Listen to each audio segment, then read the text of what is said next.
महाराष्ट्रातील शिक्षक बांधवांना या व्हिडिओच्या माध्यमातून एवढीच विनंती आहे की आज पाहतोय आपण आझाद मैदानामध्ये जवळपास 4 ते 5 हजार शिक्षक अजूनही ठाण मांडून बसलेले आहेत आणि अर्थमंत्र्याकडून अजितदादा पवार यांची स्वाक्षरी होणं हे नितांत गरजेचं आहे। तो संदेशची आतुरतेने आम्ही वाट पाहतो।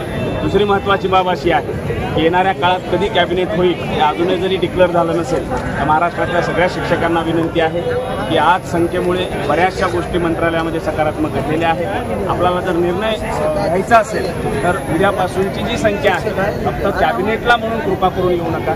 उद्यापासून मैदानावरची संख्या आपण वाढवूया आणि जेव्हा कधी कॅबिनेट होईल ते उद्या होईल, रविवारी होईल, कधी होऊ शकते असं मी अतिशय प्रामाणिकपणे सांगेन तुम्हाला की कॅबिनेटचा कुठलाही असा ठरलेला दिवस नसतो।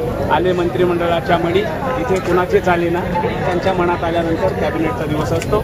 मैदानावरची संख्या हीच कॅबिनेट ठरवणारी तारीख ठरू शकते। म्हणून सगळ्यांना, तमाम शिक्षकांना आज या अंधाऱ्या रात्रीमधून एवढीच विनंती आहे की आपल्या आयुष्यात जर हा अंधार नको असेल, विना अनुदानितचा, अघोषितचा, टप्पावाढीचा आणि पूर्ण अगदी प्रचलितचा प्रकाश आपल्या आयुष्यामध्ये पाहिजे असेल तर हे आझाद मैदान साक्षी आहे। आझाद मैदानाची माती साक्षी आहे। ती कृपा करून सगळ्यांनीच मोठ्या संख्येने मुंबईकडे कूच करावी।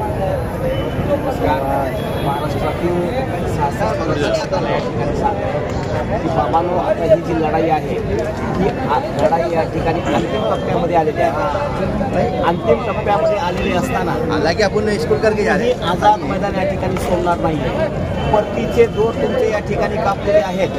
हे 4 दिवस तुमच्यासाठी खूप महत्त्वाचे आहेत, कारण की या 4 दिवसामध्ये जी काही तुमचा जिव्हाळ्याचा प्रश्न आहे तो जिव्हाळ्याचा प्रश्न म्हणजे तुमचा जो टप्पा अनुदानाचा निर्णय आहे, हा टप्पा अनुदानाचा निर्णय या 4 दिवसामध्ये होणार आहे। त्यामुळं माझी महाराष्ट्रातील तमाम अंशतम शिक्षकांना तळमळीची विनंती बांधतो, कुणीही निर्णय आल्याशिवाय मुंबई सोडायची नाही आहे।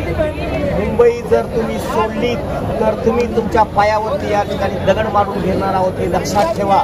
त्यामुळं पुनश्च एकदा तुम्हाला तळमळीची विनंती करतो, कुणीही आझाद मैदान सोडू नका। बांधवांनो, 65,000 शिक्षकांना नम्र विनंती करतोय की आता सद्यस्थितीमध्ये आम्ही क्रांतिकारी आझाद मैदानावरती ठाण मांडून बसलेले आहेत। आताचे 7:15 वाजलेले आहेत। आजची डोकी ही निर्णायक ठरलेली आहेत। तसे एक सकारात्मक बाबी आमच्या समोर आलेल्या नाहीयेत, परंतु शिक्षक समन्वय संघाच्या मावळ्यांनी अशी एक सकारात्मक भूमिका घेतलेली आहे।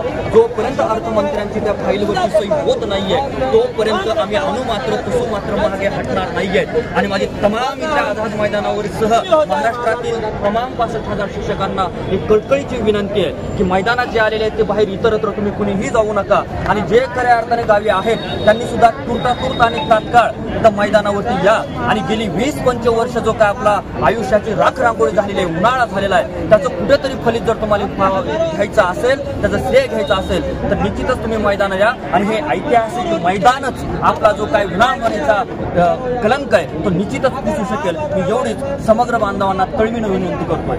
अनुदान आमच्या हक्काचं, नाही कुणाच्या बापाचं। अनुदान आमच्या हक्काचं, नाही कुणाच्या बापाचं। अरे कोण म्हणते देत नाही, घेतल्याशिवाय राहत नाही। कोण म्हणते देत नाही, घेतल्याशिवाय राहत नाही। शिक्षक समन्वय संघाचा, शिक्षक समन्वय संघाचा 100% अनुदान, 100% अनुदान, 100% अनुदान।